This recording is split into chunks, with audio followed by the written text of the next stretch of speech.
Hi అండి, అందరికీ నమస్కారం. Welcome to my YouTube channel. ఈ వీడియోలో ఏపీ ప్రభుత్వ ఉద్యోగ మరియు పెన్షన్ల తాజా సమాచారం అండి.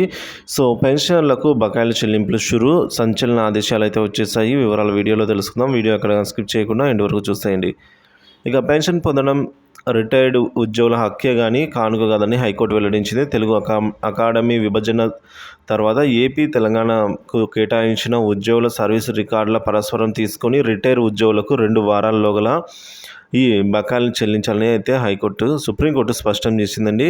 సో చివరి దశలో ఉన్న పెన్షనర్లకు 6% ఒక ఇంత వడ్డీని కూడా కలిపి చెల్లించాలని అయితే ఆదేశించింది. సో ఈ ఉత్తర్వులను అమలుపై నివేదిక ఇవ్వాలని 2 తెలుగు రాష్ట్రాల ప్రభుత్వాలకైతే తెలియడం జరిగింది. సో విచారణను జూన్ 27వ తారీఖు వాయిదా వేసింది. ఈ మేరకు న్యాయమూర్తులైన జస్టిస్ సుజయ్ పాల్ అండి, అలాగే జస్టిస్ ఎన్ తుకారాంజీ ధర్మాసనం తీర్పు వెలువడించింది. సో ఉమ్మడి ఏపీలోని తెలుగు అకాడమీ 2022 మే 1న విభజన జరగ్గా అందులో రిటైర్ ఉద్యోగులకు పెన్షన్ ఇవ్వడం లేదని బి వరలక్ష్మితో సహా ఏపీ తెలంగాణకు చెందిన 15 మంది హైకోర్టును ఆశ్రయించారు. ఎన్ని వినతి పత్రాలు సమర్పించినా కూడా తమకు పెన్షన్ ఇవ్వడం లేదనేది తమ పిటిషన్లో పేర్కొన్నారు.